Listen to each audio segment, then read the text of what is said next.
Donald Trump ने यूरोपीय union को एक मुतालबा किया है, हदायत की हैं या रिक्वेस्ट की है, जो भी आप समझ लें। डोनाल्ड ट्रंप का जो स्टाइल है वो हदायत ही है। तो उन्होंने कहा है कि चाइना और रशिया पे 100% टैरिफ बढ़ा दिया जाए। 2 लाख से जायद फौज ने अपने मुतालबात के हक में हड़ताल कर दी है और ये हड़ताल के बाद उन्होंने कहा कि अगर मुतालबात पूरे ना हुए तो हम नौकरियां भी छोड़ देंगे। इसके पीछे क्या स्टोरी है और ये क्यों किया गया, ये आज आपकी खिदमत में अर्ज करूंगा। और दूसरा आपकी खिदमत में अर्ज करूंगा कि डोनाल्ड ट्रंप ने यूरोपीय यूनियन को एक बड़ा स्टेप लेने के लिए दोबारा से कह दिया है और उसके पीछे क्या वजूहात हैं, ये भी आपकी खिदमत में अर्ज करूंगा। बराए मेहरबानी मेरा चैनल सब्सक्राइब कर लीजिए, बेल आइकन के बटन को दबा दीजिए, मैं आपका बड़ा मशकूर रहूंगा। डोनाल्ड ट्रंप जो इन दिनों का खासे परेशान लग रहे हैं, उनका ये ख्याल है कि नोबेल अमन प्राइज जो है उनके हाथों से सिरक रहा है और ये किसी और के हाथों की जीनत बनने जा रहा है। उनका ये ख्याल है कि ये सारा मेरा जो नोबेल अमन प्राइज की तबाही का जिम्मेदार है वो इसराइल है और इसराइल ने अगर इस पे हमला ना किया होता कतर पे तो फिर शायद मुझे नोबेल अमन प्राइज मिल सकता था। उसकी खुद मुख्तारी डैमेज की कतर की इसराइल ने और अमेरिकन को ज़बरदस्ती मजबूरी में उनका साथ देना पड़ता है। और उनका दूसरा ये ख्याल है कि रशिया और यूक्रेन की जो जंग ख़त्म नहीं हो सकी या सीज फायर नहीं मैं करवा सका, वो भी मेरे राह में रुकावट है।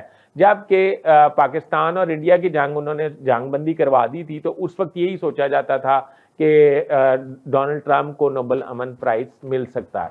डोनाल्ड ट्रंप ने यूरोपीय यूनियन को एक मुतालबा किया है, हदायत की हैं या रिक्वेस्ट की है, जो भी आप समझ लें। डोनाल्ड ट्रंप का जो स्टाइल है वो हदायत ही है।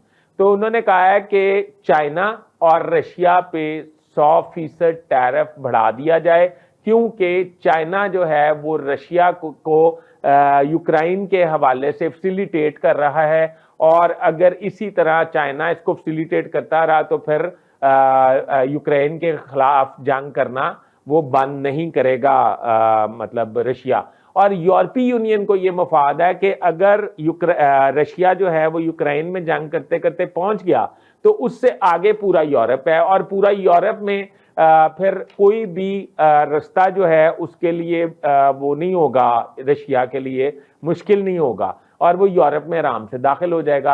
अब यूरोपीय यूनियन इस पे गौर कर रही है कि 100% टैरिफ जो है वो चाइना पे लगाना चाहिए। बाय द वे भारत पे भी जो टैरिफ लगा था उस पे भी यही इल्ज़ाम डोनाल्ड ट्रंप ने आयद किया था, बल्कि इल्ज़ाम नहीं आयद किया था, हकीकत थी कि वो रशिया से सैंक्शंस के बावजूद सस्ता तेल खरीदता है और प्रॉफिट पे यूरोपीय यूनियन को बेचता है और इस वजह से जो तेल खरीदता है रशिया से भारत, उसके पैसों से रशिया जो है वो यूक्रेन पर अपनी जंग मुसल्लत किए हुए है। अब दूसरी बात जो 2 लाख फौज वाली है वो बड़ी इंपॉर्टेंट है। पाकिस्तान और इंडिया के दरमियान जब जंग हुई और 22 अप्रैल से ये टेंशन शुरू हुई, 10 मई को जाके पाकिस्तान ने फैसला कुन शिकस्त दे दी इंडिया को। पूरी दुनिया में इंडिया की जागसाई हुई और उन्होंने जो एक टेम्पो बनाया हुआ था कि ये दुनिया का बड़ा ताकतवर तरीन मुल्क है इंडिया और चौथी मैशियत है और एशियन टाइगर है, एशियन चैंपियन है, इन सब का कला कमा हो गया और पाकिस्तान की सिफारती तौर पे दुनिया में बहुत पजीराई की गई और यही वजह है कि आज पाकिस्तानी फौज को सराहा जाता है। अब हुआ क्या? हुआ यह है कि बिहार में इलेक्शन होने जा रहा है और मोदी के उधर बहुत ज्यादा स्टेक्स हैं और बिहार में मोदी की मतलब पार्टी की गिरफ्त बहुत कमजोर है और मोदी की हार जो है वो वाजिया है। पहले मोदी ने वहां पे जब एहतजाज शुरू हुए तो मोदी ने वहां पे फौज डिप्यूट कर दी और फौज डिप्यूट करने के बाद वहां पे मेरी इतलात अभी तक की इतलात के मुताबिक फौज की फायरिंग से 35 हलाकतें हो चुकी हैं। अब भारत ने एक स्कीम इसी दौरान, यानी कि मोदी गलती पे गलती करता जा रहा है, इसी दौरान एक स्कीम मुतारिफ करवाई जिसको एक्निक स्कीम कहा जाता है। इस स्कीम में यह तय किया गया कि फौज, बड़ी फौज, नेवी और एयरफोर्स, इसमें 4 साल के लिए कॉन्ट्रैक्ट पर फौजी भर्ती किए जाएंगे। 4 साल के बाद वो जब जाएंगे इनकी कोई पेंशन और कोई तनख्वाह या कोई ग्रेजुइटी या कोई ऐसी जो है मरात इनको नहीं मिल सकेंगी।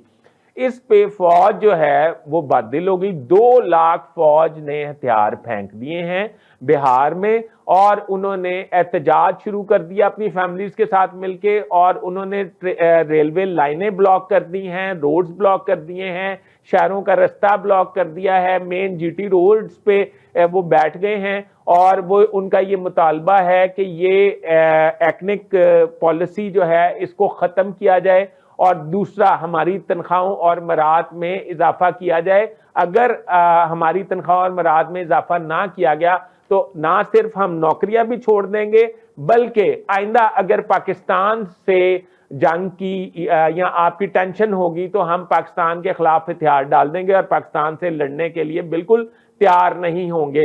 इससे पूरी दुनिया में मोदी की जागहसाई हो रही है, क्योंकि मोदी ने एक टेम्पो बनाया हुआ था, एक वो बनाया हुआ था, हवा बनाया हुआ था अपनी फौज को, और फौज जड़ी है वो पई जे 2 लाख फौज जड़ी है वो इस टाइम मोदी के खिलाफ कमर बस्ता हो गई है। अभी तक के लिए इतना ही। अपने होस्ट फैसले से इस बात को इजाजत दीजिए। अल्लाह हाफिज।